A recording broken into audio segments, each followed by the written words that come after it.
What's up, everybody, and welcome back to the McGee's Garage YouTube channel, the most underrated channel in all of YouTube.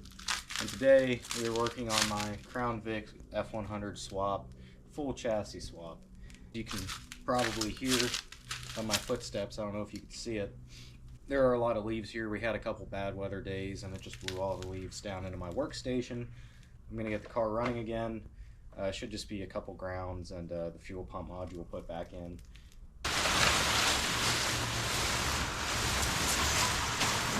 As you can see, we have the front clip off the car, the doors off the car, and the deck lid off of the car. I have this harness, so I'm going to go ahead and connect the grounds, this being one of them, and the fuel pump module. And hopefully she fires up. I got the fuel tank plugged up down there. Got all my grounds there. I know it's not really great to have them all right there, but it was convenient. And I got a couple wires that I don't know if I need or not, but I'm pretty sure this thing should start. I got her going.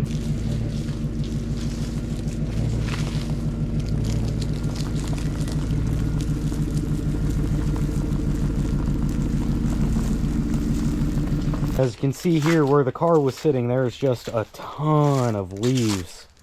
So I'm gonna go ahead and blow all this out, because when I start plasma cutting the car, I don't want all this to catch on fire, because nothing burns quickly like dry leaves, and that's just something I really would prefer not to deal with under my car, is a bunch of burning dry leaves.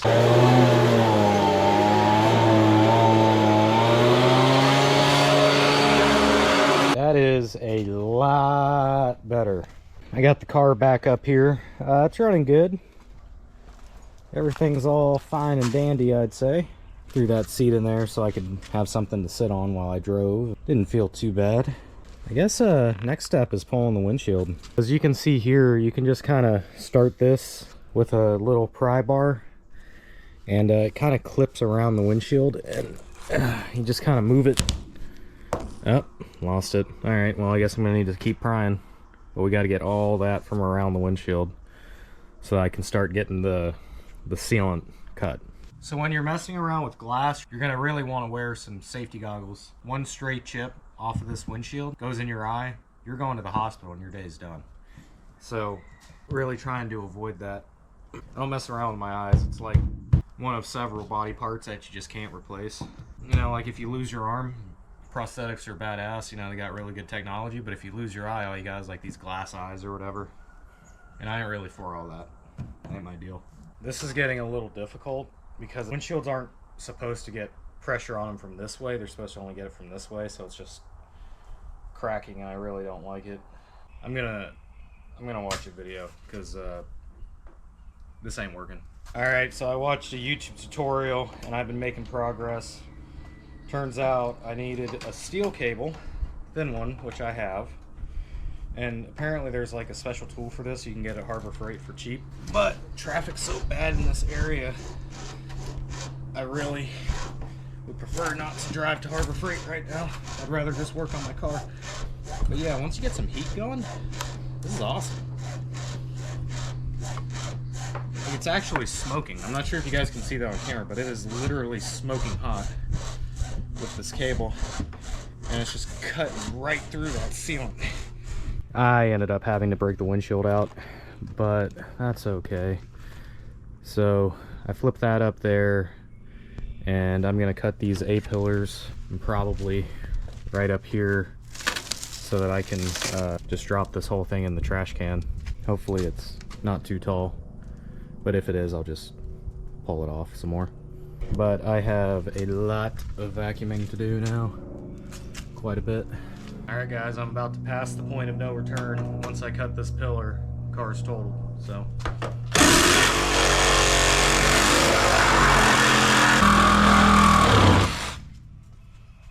Alright, it's through.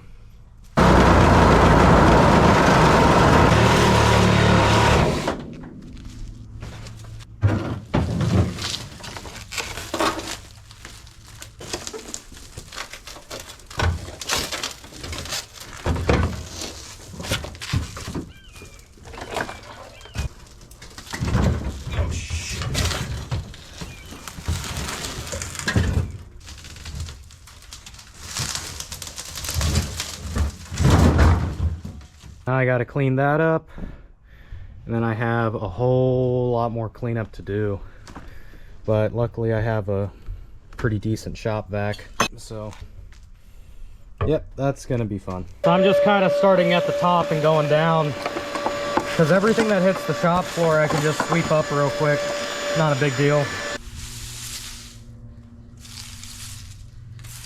I have cleaned for about 2 hours now. Looks pretty good in here. It was quite a bit to clean up, but I think I got it. Next I got to start working on pulling my dash and pulling my seat belts. It's like the only two things in the car that I haven't done yet that I absolutely need to do. I got a plastic crowbar, and I'm just going to start popping this top piece of the dash out. Should be pretty easy. There it is. There's plenty of glass in there that I also have to get to. Why is that blinking red? Could it be that half of the car is missing? Hope that's not OnStar or something like that. No, this is the newest car I've ever had. I don't know if that's the thing on this or not. All right, before I get into taking the dash out, I definitely have some more vacuuming to do in here because there is quite a bit of glass. But it's nothing compared to what I've been doing, that's for sure. So in the bottom of these door panels here, there's some wire looms. And I gotta unscrew all of these so I can move all the wires up towards the front, because the truck cab's gonna sit like here-ish.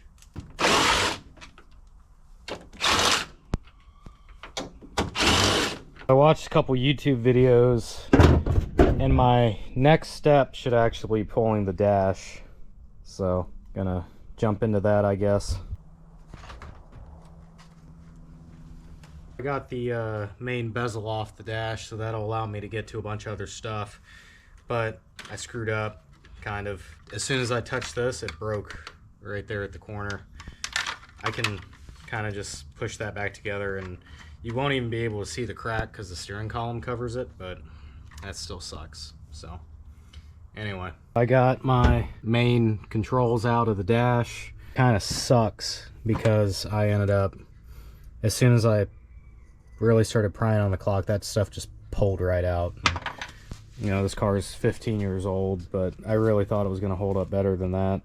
It just kind of sucks, but I'll just deal with it. It's fine. I got this dash mostly out. I got like a ground and one vacuum hose that's still connected to it, and then it can just come out, it seems. Currently, I hate doing this, but I know that it's going to be a cleaner final product in the end, and if I don't do it now, I'm never gonna do it. So that's what it looks like. And there's not really any good tutorials for pulling the dash on a 08 town, I mean Crown Vic. A couple people so we're like, why are you calling it a Crown Vic?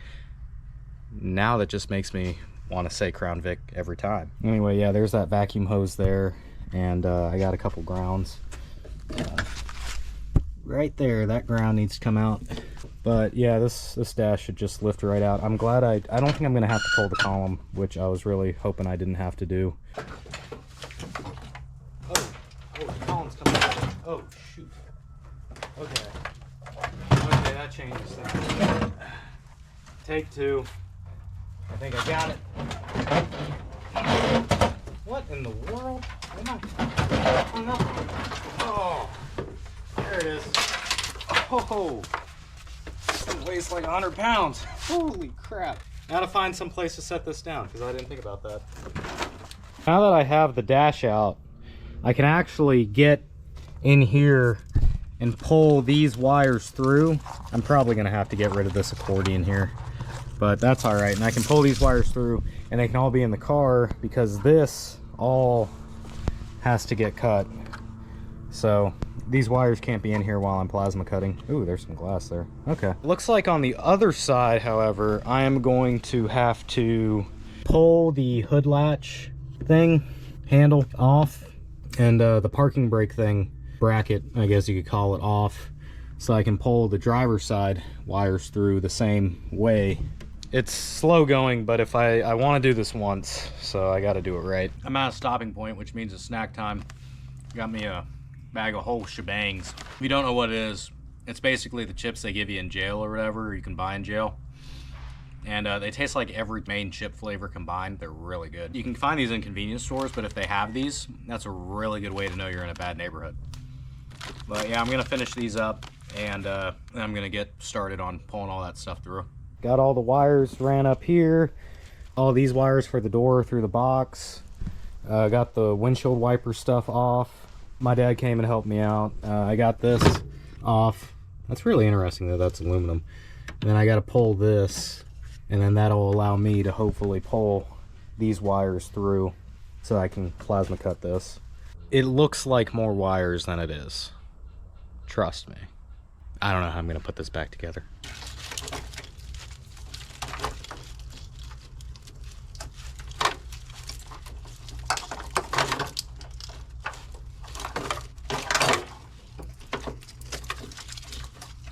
I worked till about 7 p.m. last night, and I got pretty far. I gotta take the bumper off, and I gotta take this off, which all this stuff has been damaged anyway, so it's not a big deal. And probably just go ahead and yank the core support because I can't keep it. And yeah, I mean, the car is just about there, ready for cutting. It is right there for sure.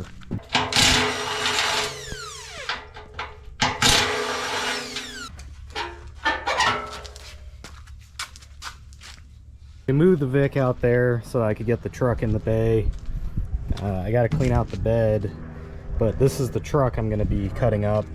This is a 74 F100, and I mean, it's not a bad truck. It's got some rust, but it's whatever. It runs and drives. Probably going to be using the 302 for something else because it does run and it has decent compression, so it shouldn't be too bad getting the cab and front clip off. But yeah, that's basically what I'm dealing with now. It's actually, I mean, the only issue with this truck is it's matte black. Somebody painted it matte black after somebody painted it this copper color, but inside it's powder blue, and I really would have liked to have had it powder blue, but that's fine because I'm probably gonna end up repainting it because there's all that. That's way in the future. I'll probably get started on breaking this down.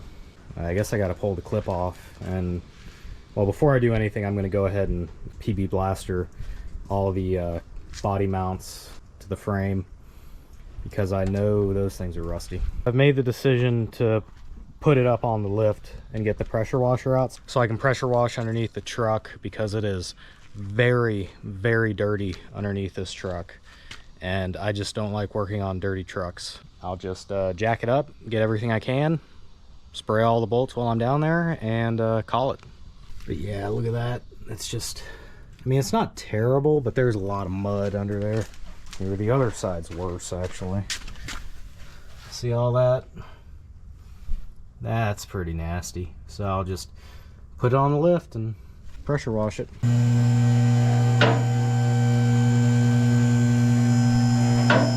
Now that we got the truck on the lift, we can kind of see what we're working with here. It's not too bad. I mean, it's just a rusty old truck. There's nothing under here that I didn't expect to see already. Floor pans are leaving us, but those are going away anyway. But yeah, I mean, it's not too terrible. Those bushings are shot. Truck stuff, really. I mean, it's not bad. There's a bunch of new parts on it. It's kind of why I got it.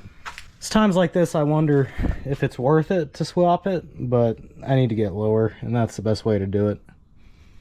I'd also like to drive this truck out for extended periods of time.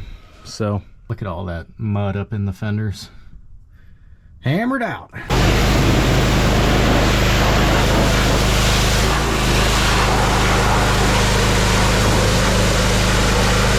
I went ahead and pressure washed the underside of the truck. It's pretty clean now. There's no more mud under here, so that's good. But I gotta sit here and wait for this to dry up. That's gonna be it for this episode of McGee's Garage. Hope you enjoyed it. Stay tuned for the next part of this series where I start cutting up this truck. That's it for this video, and I will see you guys in the next one.